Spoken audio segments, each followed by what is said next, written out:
What's up, guys? The Snowman here. Very busy time of the year for international football. We recently had the final draw for the 2022 FIFA World Cup in Qatar. 29 of the 32 teams are officially set. We still have to wait for the 2 intercontinental playoff results as well as 1 UEFA team, but very exciting times. Of course, the World Cup this year taking place in November and December, not over the summer. I'll have much more content up until then, including group previews for each of these 8 groups. So please subscribe, give me a thumbs up for more content. As for right now, kind of just want to give a more raw, rapid-fire reaction to this World Cup draw. And apologies regarding the timeliness or lack thereof of this video. My brother was getting married this weekend, so I know I'm a little bit late. My voice is still pretty shot, but let's dive into each of these 8 groups. In Group A, we find the host nation for the 2022 World Cup, Qatar. Alongside them, Ecuador, Senegal, and the Netherlands. Group A was always bound to be a weaker one, with Qatar slotted in pot 1,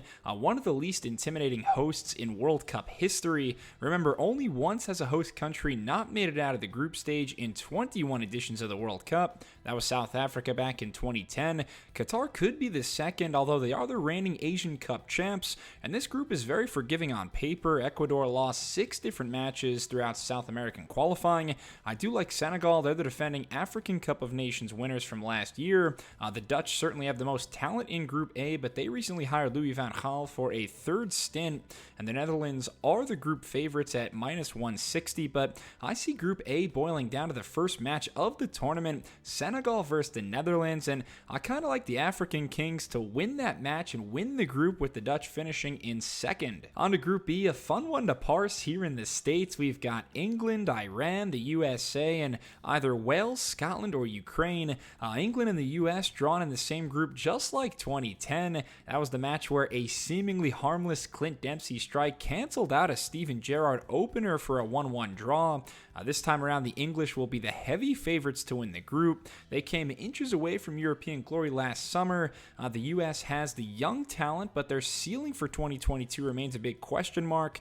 Iran's going to be solid, but not spectacular. And I think Wales has a great shot of challenging the States if they make it through their UEFA playoff final. Ultimately, it's England's group to lose, -240 odds to win Group B, and only Brazil and France have better odds to win the entire tournament than the English. They finish first, and give me the US to edge out Wales for number 2 in Group B. Group C is a very interesting one, certainly a group laden with star power. Our 4 nations here: Argentina, Saudi Arabia, Mexico, and Poland. The Argentines seem like a more balanced squad than the teams Lionel Messi was carrying on his back years ago.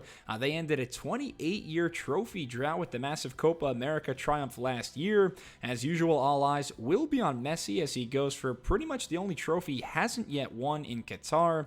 Mexico was a bit underwhelming in CONCACAF qualifying, just 2 points in 4 games against the US and Canada, so I see a ton of opportunity for Robert Lewandowski and the Poles. An emphatic playoff win over Sweden a week ago. I don't see Saudi Arabia being a major factor despite their stellar defensive resume. Argentina has all the tools and requisite firepower to come out of Group C victorious. Anything else would be a shock, and I'm really looking forward to Mexico versus Poland on match day 2. I like the Europeans to be runners-up here. There's some familiarity in Group D in regards to the most recent World Cup. Group D is France, the intercontinental playoff winner, either Australia, UAE, or Peru, and then we have Denmark and Tunisia as well. France, Denmark, and Peru were all just in the same group at Russia 2018, a group that France won, of course, a World Cup that the French won.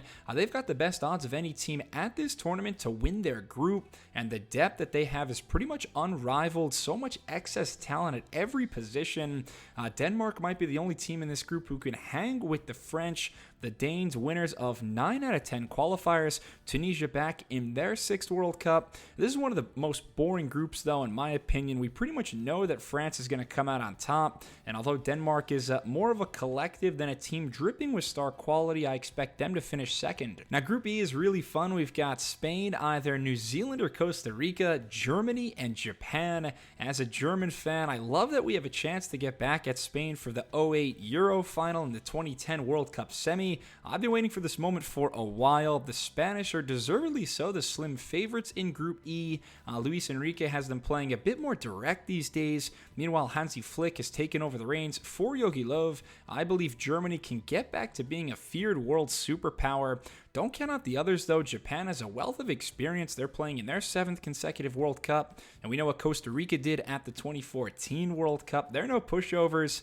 Even though Spain beat the Germans 6-0 in that infamous UEFA Nations League game in November 2020, I've only got eyes for Deutschland to win this group. This is a long time coming. The all-time rivalry is Germany 9 wins, Spain 8 with 8 draws, La Roja to finish runners-up. Group F, I'm fascinated with in a low-key hipster sort of way. Belgium are the heavy hitters, but I love this blend of supporting members. Canada, who finished top in CONCACAF qualifying, Morocco was perfect in African qualifying, and then Croatia, who won their UEFA group. Belgium have continuously fallen short of a very high bar set over the past decade, still loaded up front, but I worry about their aging back line. Speaking of age, Luka Modric is still fending off Father Time for Croatia, and I can't wait to watch Canada back at their first World Cup since 1986. They breezed through qualifying for the most part without the services of injured superstar Alphonso Davies. I can't bet against Belgium in Group F. They're too clinical with KDB and Lukaku up front, but this might shock some folks. I will take Canada as my runner-up here. Croatia has a higher ceiling, but I absolutely love what Mark Parsons has done with Canada. A couple of groups left. In Group G, we find the favorites for the entire tournament, Brazil. They're accompanied by Serbia and Switzerland, just like in 2018, as well as Cameroon. And this is honestly a really strong group, maybe only second to the group with Spain and Germany. I like the attacking options for all 4 teams. There's going to be a ton of chaos, a lot of awkwardness too. Maybe not from Brazil, who passed through CONMEBOL qualifying without dropping a single match. They might be the team to beat this winter. Switzerland tends to always advance out of the group stage, but Serbia is dangerous as well, almost keeping Portugal out of the World Cup, and Cameroon the real wild card.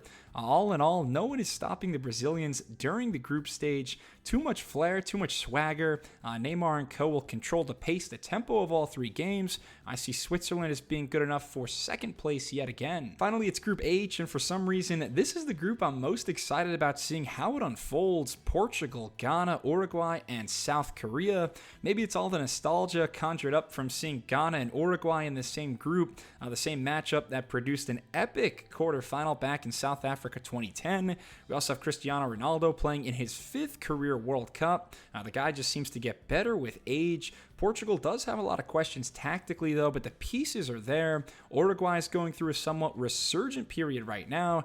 Ghana coming off a playoff win over Nigeria, so I think this group might be the toughest to call. I could see all 4 teams advancing to the knockout stage. I could see all 4 stumbling before then. I'll take the 2 teams, though, who met at the 28 World Cup to advance this year. Portugal and Uruguay, only this time the Portuguese will be the top dogs. Thanks a lot for watching my World Cup Draw reaction video. Please subscribe to the Snowman Sports Media for more content. Again, definitely going to be doing individual group previews for all 8 of these groups leading up to the World Cup in Qatar, so be on the lookout, and thanks again for watching. See you soon. Cheers.